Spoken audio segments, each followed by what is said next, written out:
കൂട്ടുകാരെ എല്ലാവർക്കും പുതിയ വീഡിയോയിലേക്ക് സ്വാഗതം.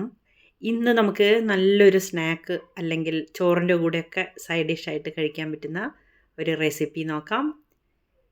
നല്ല ക്രിസ്പി ആയിട്ട് നല്ല ടേസ്റ്റി ആയിട്ട് തയ്യാറാക്കിയെടുക്കാം കേട്ടോ. ഇത് ചായയുടെ കൂടെ വേണമെങ്കിൽ കഴിക്കാം, അഥവാ ചോറിൻ്റെ കൂടെ വേണമെങ്കിലും കഴിക്കാം. മിക്കവാറും നിങ്ങളെല്ലാവരും ഇത് തയ്യാറാക്കിയിട്ടുണ്ടാവും.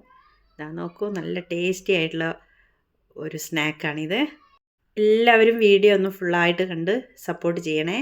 വീഡിയോ ലൈക്ക് ചെയ്യണം, സബ്സ്ക്രൈബ് ചെയ്യാത്തവർ ചെയ്യാനും മറക്കല്ലേ കേട്ടോ. ഇനി നമുക്ക് സ്നാക്ക് തയ്യാറാക്കാനായിട്ട് ഒരു ചേനയുടെ ഒരു കഷ്ണമാണ് ഞാൻ എടുത്തിട്ടുള്ളത്. ചേന വെച്ച് നമ്മൾ മിക്കവാറും പുഴുക്കോ തോരനോ അല്ലെങ്കിൽ സാമ്പാറിലിടും, അല്ലെങ്കിൽ അവിയലിലിടും, അങ്ങനെയൊക്കെയല്ലേ ചെയ്യാറ്. എന്നാൽ ചേന വെച്ചിട്ട് ഇതേപോലെ ഒരു ഫ്രൈ കൂടി ഉണ്ടാക്കാം കേട്ടോ. ഫ്രൈ ചെയ്യുന്നതിൻ്റെ ഷേപ്പ് പല രീതിയിലും ചെയ്യാം. ഞാനിങ്ങനെ നീളത്തിലാണ് ചെയ്തിട്ടുള്ളത്, നിങ്ങൾ കണ്ടില്ലേ. ആദ്യം നമുക്ക് ചേനയുടെ തോലൊക്കെ ഒന്ന് ചെത്തിക്കളയണം. ഇത് കറി വെച്ചപ്പോൾ അത്ര വെന്തില്ല, അപ്പോൾ എനിക്ക് തോന്നി ഇങ്ങനെ ഫ്രൈ ചെയ്താലെങ്കിലും ഇത് കഴിച്ച് തീർക്കാമെന്ന്. എന്തായാലും നല്ല ഗുണങ്ങളുള്ളതാണല്ലോ ചേന. അതിൻ്റെ തോലെല്ലാം കളഞ്ഞെടുത്തിട്ടുണ്ട്. പെട്ടെന്ന് വെന്തൊന്നും അടയാത്തൊരു ചേനയായത് കൊണ്ടാണ് കേട്ടോ അങ്ങനെ ചെയ്ത് നോക്കിയേ. സംഭവം സൂപ്പറായിരുന്നു, അതാണ് നിങ്ങളെ കൂടി കാണിച്ചത്. ഇനി നമുക്കതിൻ്റെ തോലെല്ലാം ചെത്തി കഴുകി കളഞ്ഞിട്ട് ഇതേപോലെ ഒന്ന് കനം കുറച്ച് നൈസായിട്ടൊന്ന് കട്ട് ചെയ്തെടുക്കാം. റൗണ്ടായിട്ട് വേണമെങ്കിലൊക്കെ കട്ട് ചെയ്യാം കേട്ടോ. ഞാനിപ്പോൾ എളുപ്പത്തിന് ഇതേപോലെ നമ്മൾ ഫ്രഞ്ച് ഫ്രൈസൊക്കെ തയ്യാറാക്കണില്ലേ, അതേപോലെയാണ് കട്ട് ചെയ്തിട്ടുള്ളത്. കട്ടി അധികം പാടില്ല, പെട്ടെന്ന് ക്രിസ്പി ആവാനൊക്കെ കനം കുറച്ച് കട്ട് ചെയ്യുന്നതാണ് കേട്ടോ നല്ലത്. എനിക്ക് ഇത്തിരി കട്ടി കൂടിപ്പോയി, അതുകൊണ്ടാണ് ഞാൻ ക്ലാരിറ്റിയിൽ പറഞ്ഞ് തന്നത് നിങ്ങളോട്. ഇതേപോലെ റെഡിയാക്കി വെച്ചിട്ടുണ്ട്. ഇനി നമുക്ക് ഫ്രൈ ചെയ്യാനായിട്ട് അതിലേക്ക് മസാലപ്പൊടികൾ ചേർത്ത് കൊടുക്കാം. സാധാരണ ഫ്രൈ ഉണ്ടാക്കുന്ന മാതിരി കൂടുതൽ പൊടികളൊന്നും വേണ്ട കേട്ടോ.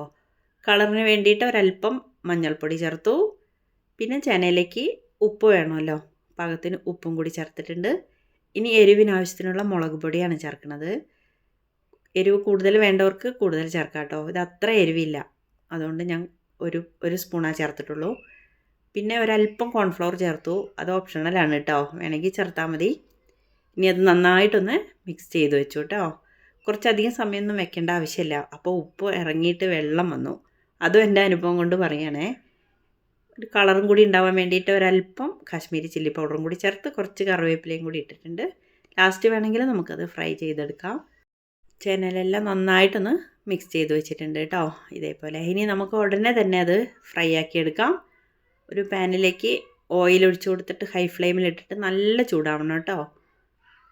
എന്നിട്ട് അതിലേക്ക് ഓരോന്നായിട്ട് ഇട്ട് കൊടുക്കാം. പെട്ടെന്ന് ഉടയൊന്നുമില്ല, ചേനയ്ക്ക് കുറച്ച് ബലമൊക്കെ ഉണ്ടല്ലോ, എന്നാലും ഒന്ന് ശ്രദ്ധിച്ച് ഇട്ട് കൊടുത്തിട്ട് പിന്നെ മീഡിയം ഫ്ലെയിമിലിട്ടിട്ട് നമുക്കതൊന്ന് മൊരിയിച്ചെടുക്കണം. എന്നിട്ടൊന്ന് ഇടയ്ക്കൊന്ന് ഇളക്കി കൊടുത്തിട്ട് ക്രിസ്പി ആവുന്ന സൗണ്ട് വരില്ലേ, ആ സമയത്ത് നമുക്ക് വറുത്ത് കോരി എടുത്താൽ മതി. മീഡിയം ഫ്ലെയിമിലിട്ടിട്ട് വേണം കേട്ടോ. കുറച്ച് കട്ടി കൂടിപ്പോയി എൻ്റെതേ, അതുകൊണ്ട് ഞാൻ കുറച്ച് സമയം എടുത്തിട്ടാണ് പൊരിച്ചെടുത്തത്. നൈസാണെന്ന് വെച്ചാൽ പെട്ടെന്ന് വറുത്ത് കോരിയെടുക്കാം. നോക്കൂ, നല്ല ക്രിസ്പി ആയിട്ട് വന്നിട്ടുണ്ട്. ഞാനിതാ വറുത്ത് കോരിയെടുത്തു. പിന്നെ കുറച്ച് കറിവേപ്പിലയും കൂടി ഒരു ഭംഗിക്കൊക്കെ വേണ്ടിയിട്ട്, പിന്നെ അത് വറുത്ത് കഴിക്കുമ്പോൾ ഒരു രസമല്ലേ ഫ്രൈ ആക്കി കഴിക്കുമ്പോൾ, അതും കൂടി അതിലേക്ക് ചേർത്തു. സൂപ്പർ ടേസ്റ്റി ആയിട്ടുള്ള ഒരു വെറൈറ്റി ചേന ഫ്രൈ ആണിത്. ഉണ്ടാക്കിയിട്ടുള്ളവരൊന്ന് അഭിപ്രായം പറയണേ. ഞാനൊരു വേവാത്ത കഷ്ണം ചേന വെച്ചിട്ടാണ് ഈ പണി ചെയ്തത്. നല്ല ടേസ്റ്റ് ഉണ്ടായിരുന്നു കേട്ടോ. എന്തായാലും വീണ്ടും നമുക്ക് മറ്റൊരു വീഡിയോയുമായി കാണാം കേട്ടോ.